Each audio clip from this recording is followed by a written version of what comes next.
श्री स्वामी समर्थ सर्वांना. हा माझा पहिलाच लॉंग व्हिडिओ आहे, त्याच्यामुळे थोडंसं समजून घ्या.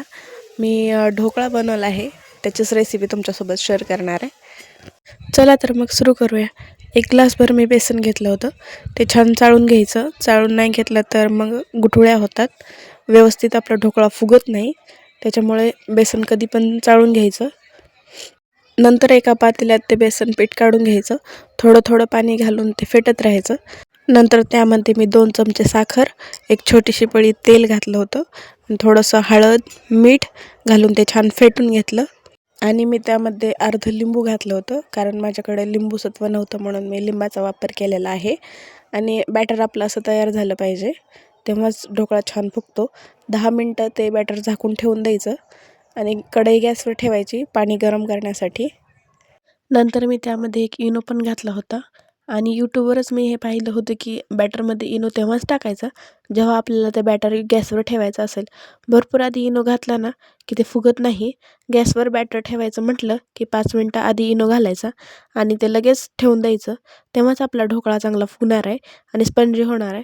पुन्हा त्यामध्ये थोडंसं पाणी घालायचं, ते छान फेटून घ्यायचं. जितकं आपण फेटत राहील ना तितकंच आपला ढोकळा फुगणार आहे आणि जाळीदार तयार होणार आहे. त्यामुळे फेटायला घाई करायची नाही.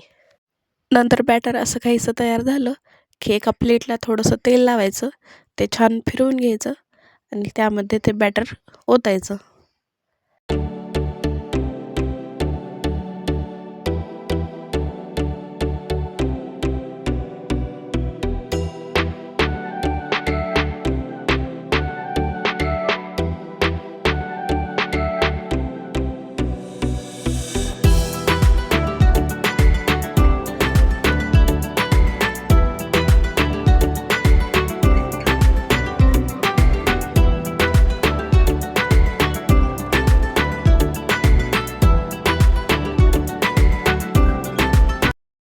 आणि नंतर बॅटर प्लेटमध्ये ओतून झाल्यानंतर त्याला थोडंसं असं टॅप करायचं आणि मग नंतर ते बॅटर गॅसवर ठेवून द्यायचं.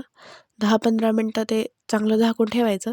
वाफ बाहेर नाही गेली पाहिजे, त्यासाठी त्याच्यावर प्लेट झाकायची आणि जाड असं काहीतरी भांडं त्याच्यावर ठेवून द्यायचं.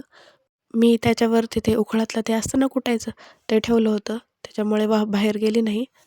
15 मिनटासाठी हे असं झाकून ठेवायचं. 15 मिनटं झाली की त्याच्यामध्ये थोडंसं चमचा किंवा चाकू घालून ते बघायचं शिजले का नाही. ते शिजलं नसेल तर ते चिटकतं आणि शिजलं असं तर चिटकत नाही. तर नंतर ढोकळा थोडा शिजला की ते खाली उतरून घ्यायचा थंड होण्यासाठी. नंतर आपल्याला फोडणी द्यायची आहे. त्यासाठी मी कोथिंबीर, मिरची कट करून घेतली आहे. जिरे, मोहरी, कोथिंबीर, मिरची सगळं आधीच काढून घ्यायचं.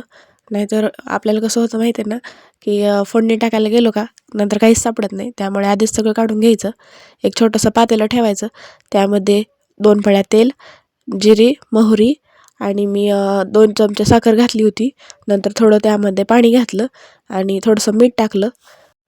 5-10 मिनिट ते थोडंसं उकळून घ्यायचं. नंतर थंड झालेला ढोकळा हे आपल्याला कट करून घ्यायचा आहे.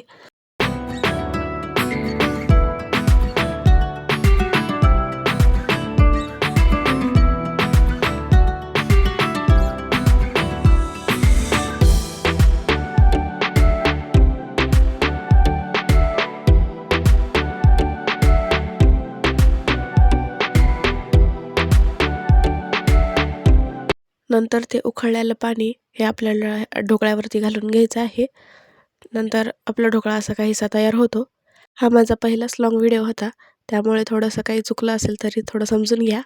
आवडला असेल व्हिडिओ लाईक करा, शेअर करा आणि चॅनलला आपल्या सबस्क्राईब करा. बाय.